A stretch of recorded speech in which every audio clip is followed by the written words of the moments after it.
अगर आपके गोलगप्पे नहीं फूलते या आपके गोलगप्पे क्रिस्पी नहीं होते तो आज की वीडियो में मैं आपको बताऊंगी कि परफेक्ट गोलगप्पे आप घर में आसानी के साथ कैसे बना सकते हैं। 1 कप आपने सूजी लेनी है, 4 टेबलस्पून इसमें मैदा जाएगा, बेकिंग सोडा और बेकिंग पाउडर ½ टीस्पून और थोड़ा सा नमक जाएगा और नीम गर्म पानी के साथ हम इसे गूंद लेंगे जिस तरह के आटे को गूंदते हैं।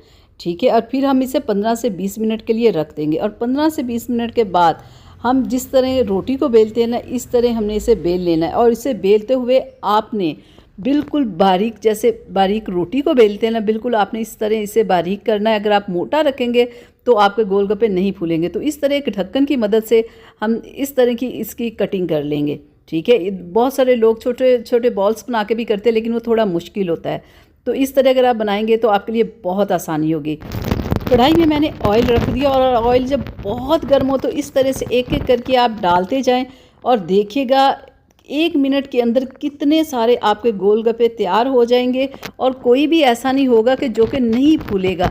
ये एक परफेक्ट रेसिपी आप इसे ज़रूर ट्राई कीजिएगा। जैसे कि मार्केट में होते हैं ना, वैसे ही आपके क्रिस्पी बनेंगे।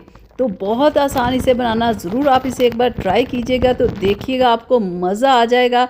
आपको लगेगा कि आपने मार्केट से मंगवाए हैं, इतने अच्छे और ज़बरदस्त ये बनेंगे।